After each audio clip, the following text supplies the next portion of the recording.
Let me be honest with you. If you haven't started prepping your garden for the heat yet, you're already behind. Here's something most people don't realize. The majority of heat damage in your garden doesn't happen during the hottest week. It happens in the weeks before, right now, because most of us wait until plants are visibly suffering before we do anything. And by then, it's triage, not prevention. Today, I've got 9 tricks that can genuinely save your garden before August hits. And the best part? You can knock most of these out in a single weekend afternoon. You know the feeling, right? June was gorgeous. Everything looked lush. You were feeling pretty good about yourself. And then suddenly it's mid-July. It's been 90+ degrees for a week straight, and your lawn looks like a parking lot. Your tomatoes are dropping flowers. Your hostas are basically crispy paper. And you're standing there with a garden hose at 2 p.m. wondering what went wrong. And honestly, half the advice out there doesn't help. Just water more. Great, thanks. That's like telling someone whose house is on fire to buy a bigger bucket. The real problem is that most of us are watering wrong, mulching too late, or not at all, and panic pruning plants that just need to be left alone. You're not alone in this. I've killed more plants in July than in any other month, and it took me way too long to figure out that heat survival isn't about reacting, it's about preparing. So here's what we're going to do.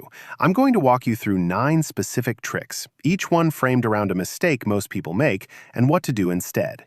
We're covering watering, mulching, mowing, shade, pruning, and a couple of tricks that honestly surprised me when I first learned them. Let's get into it. But before we dive into the actual tricks, quick thing. If you're the kind of gardener who wants a simple, practical system so your garden basically takes care of itself through tough stretches like this, check out my ebook, My Autopilot Garden. It's got a complete, step-by-step watering and mulching schedule that takes the guesswork out of summer survival, so you're not scrambling every July. You can find the link in the description below. All right, now let's get into these 9 tricks. All right, trick number 1, and this one alone can save you a lot of grief. Most people water whenever they remember, which usually means late afternoon, or worse, the middle of the day when it's hottest. And I get it. You see wilting leaves, you grab the hose. Totally natural instinct. But here's the problem. Water on hot soil doesn't soak in. It evaporates. And water sitting on leaves in direct sun can actually magnify heat and scorch the foliage. You're basically steaming your plants. So here's the fix. Water early, like stupid early. Between 5 and 8 a.m. is the sweet spot. The soil is cool, the water has time to soak deep before the sun cranks up, and the leaves dry quickly so you're not inviting fungal problems. If you genuinely cannot do mornings, late evening works as a backup, but morning is king. And here's the key. Water deeply and less often. A good 30-minute soak twice a week beats a quick sprinkle every single day. You want those roots growing down to find moisture, not staying shallow at the surface where they'll fry the second it gets really hot. Think of it like training your plants to be tougher. You're not babying them, you're building resilience. Trick number 2. Your mulch game is either missing or way too late. If your beds don't have mulch on them right now, stop everything and fix that this weekend. I'm serious. Mulch is the single most underrated heat defense in gardening. A 3 to 4 inch layer of organic mulch, wood chips, straw, shredded leaves, even grass clippings, drops soil temperature by up to 10 degrees. 10 degrees! That's the difference between roots surviving and roots cooking underground where you can't even see the damage happening. The mistake I see constantly? People mulch in spring, feel good about it, and then completely forget. By July, it's decomposed down to almost nothing. You need to top it up now before the worst heat hits. And don't pile it right up against stems or trunks. Leave a little gap, maybe 2 inches. Crown rot is real, and it's ugly. Oh, and if you're growing tomatoes or peppers, mulch is absolutely non-negotiable. Bare soil around tomatoes in a heat wave is basically asking for blossom end rot because the moisture swings get insane. One day soaked, next day bone dry. The plant can't keep up with calcium uptake, and you end up with those awful black bottoms on your fruit. Mulch evens everything out. Trick number 3, stop mowing your lawn so short. This one drives me nuts because I used to do it myself for years. You think mowing the lawn shorter means you mow less often, right? Logical. Also, completely wrong in summer. Short grass means exposed soil, which means faster moisture loss, which means your lawn turns brown and goes dormant way earlier than it needs to. You're basically fast-forwarding your lawn straight into crisis mode. Raise your mower blade. In summer, you want your grass at 3 to 4 inches minimum. Taller grass shades its own roots, holds moisture longer, and actually crowds out weeds better because it blocks the light they need to germinate. It looks a little shaggier, sure, but shaggy and green beats golf course short and dead every single time. And leave the clippings on the lawn. I know, it looks messy for a day. But those clippings break down fast and act as a natural mulch layer right there on the surface. Free fertilizer, free moisture retention. Your lawn will genuinely thank you for it. By the way, if you're realizing that a lot of this comes down to timing, knowing when to do what, so you're not always playing catch-up with whatever the weather throws at you, that's exactly what my autopilot garden is built around. It's basically a season-by-season action plan, so you always know what your garden needs this week, not last week. Super practical, zero fluff, works whether you're a beginner or you've been gardening for decades. You can find the link in the description below if that sounds like your kind of thing. All right, moving on. Trick number 4, you're panic pruning and it's making things worse.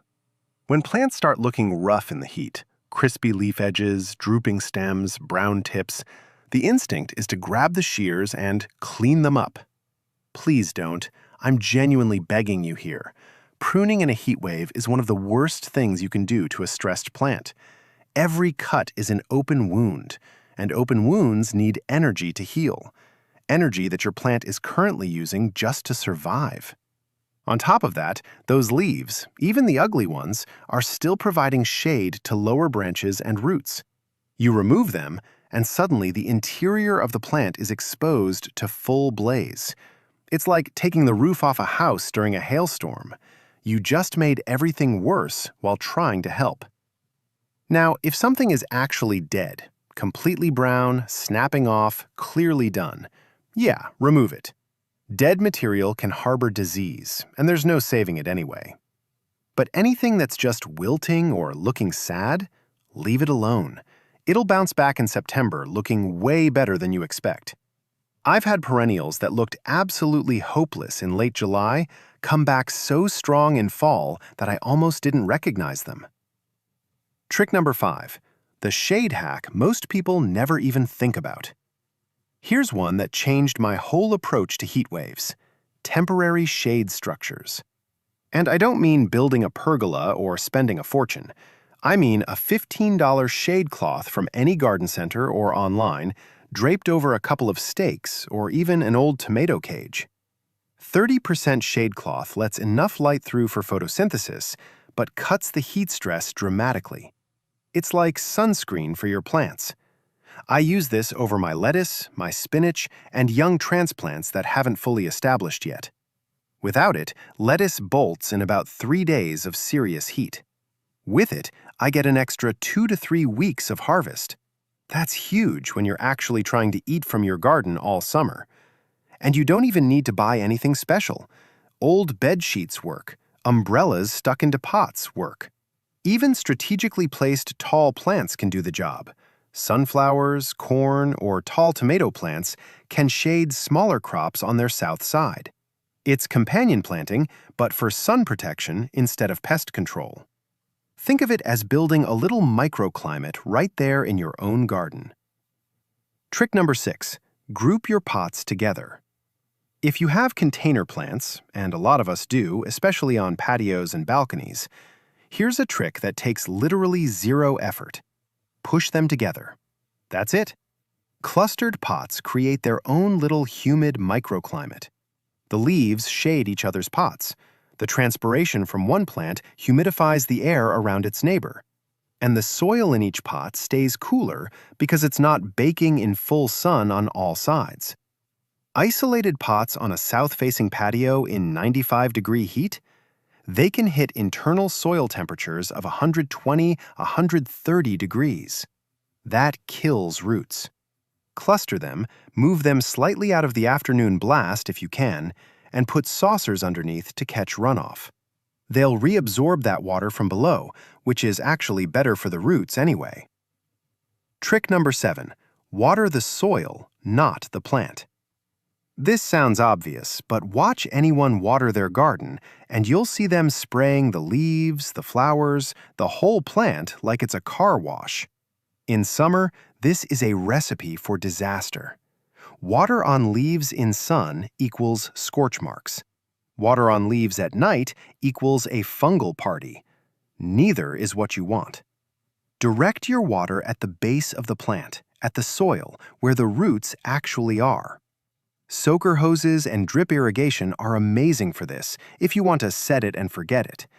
But even with a regular hose, just aim low, slow and low. Let it puddle and soak in, rather than spraying everything and hoping for the best. Your plants absorb water through their roots, not their leaves. So give it to them where they can actually use it. Quick question for you, and drop it in the comments because I'm genuinely curious. What's the one plant in your garden that always dies first in summer?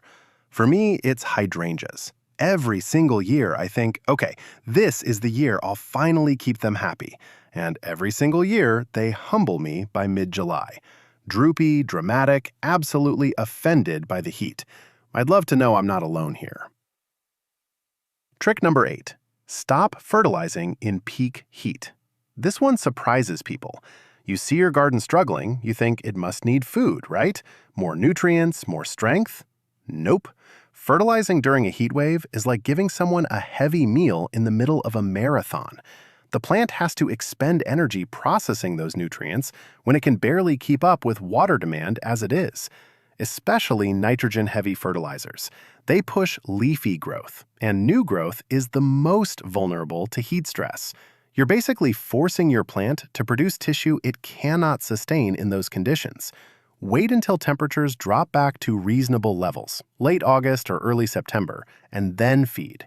Your plants will use it so much more efficiently when they're not in survival mode.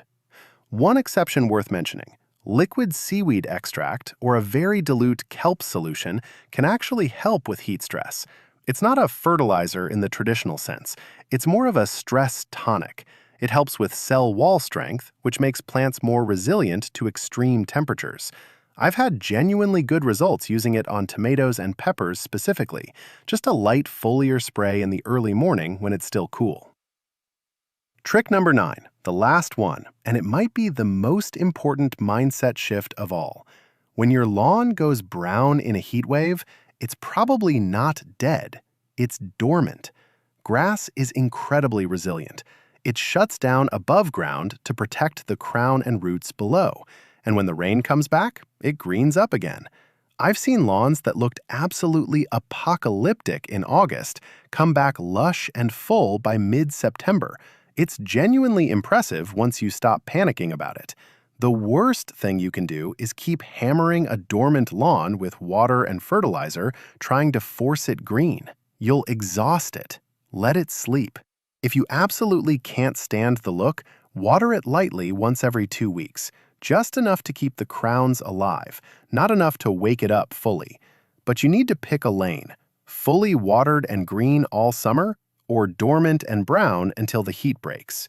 The in-between, watering just a little, just sometimes, that's what actually kills grass. Inconsistent signals confuse the plant and burn through its energy reserves. And whatever you do, don't reseed bare patches in the middle of summer. New seed needs consistent moisture to germinate, and you're just not going to provide that when it's 95 degrees out. Mark the spots with a little flag or stake, wait for early fall, and seed then. Early September is the golden window for lawn repair. The soil is still warm, the nights are getting cooler, the rain usually comes back. Perfect conditions. All right, so here's your action plan for this weekend. And I mean this weekend, not sometime soon. Top up your mulch to 3 to 4 inches in every bed. Raise your mower blade to the highest or second highest setting. Shift your watering to early morning, deep and infrequent. Put away the pruning shears. Seriously, hide them from yourself if you have to. Cluster your pots, rig up some shade cloth over tender crops, and stop fertilizing until the heat breaks. You don't need to do all 9 things perfectly. Even hitting 3 or 4 of these will make a massive difference in how your garden comes out the other side of August. This isn't about being a perfect gardener. It's about being a prepared one. Now I want to hear from you. Which of these 9 tricks are you going to tackle first this weekend? And did any of them surprise you? Drop it in the comments. I read every single one, and I genuinely love seeing what's working in your gardens. If this was helpful, smash that like button. It really does help more gardeners find this video. And if you're not subscribed yet, hit subscribe and the bell so you don't miss the next one. I've got more summer survival content coming that you're going to want to see. All right, get out there this weekend, take care of your garden, and go easy on yourself. Your plants are tougher than you think. See you in the next one.